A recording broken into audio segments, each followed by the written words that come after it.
We make terrestrial globes. We make them all by hand using traditional techniques, very modern, up-to-date materials. No one's made decent globes since probably the 1800s. They didn't write down their methods. My name is Peter Bellerby and I'm the owner of Bellerby Globemakers.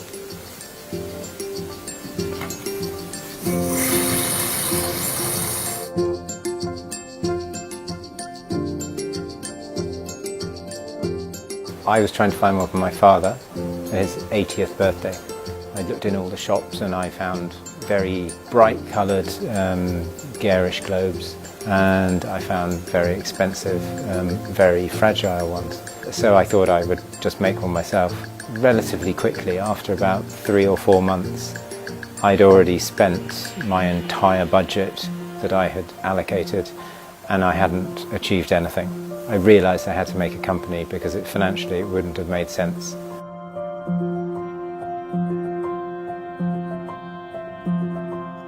I originally bought the map off. I wasn't happy with it. It had lots of errors, lots of places that hadn't been updated.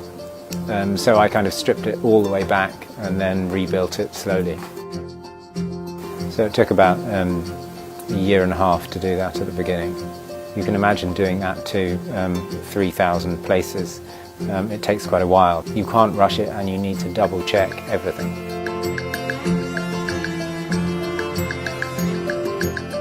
So we'll do all that by computer work. Then we will print that, cut each segment of map into shape. They're called gauze. And then it starts the process of going to the painters, paint the oceans. They'll then give the map back to the globe makers, who then apply the piece of map to the globe.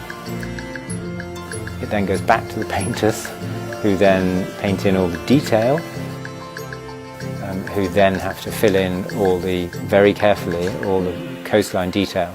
Because obviously if we put the wrong colour onto the map, then we have to take the piece of paper off and then put it back on again.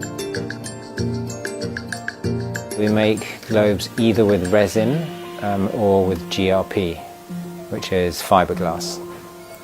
Very modern, tough. We use the best inks, the globe, so we use filtered water, pH neutral glues to have everything correct so that you're building something that will last. From start to finish, the minimum is about 6 weeks. There's lots of different processes and lots of different drying. It goes from that to the larger globes, which are up to 8-10 months. And often that might just be because there's a lot of edits and additions onto the globe.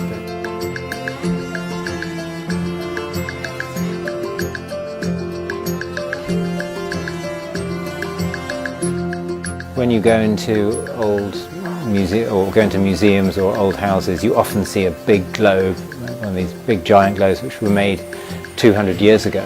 For some reason no one's made decent globes for the whole of the 20th century.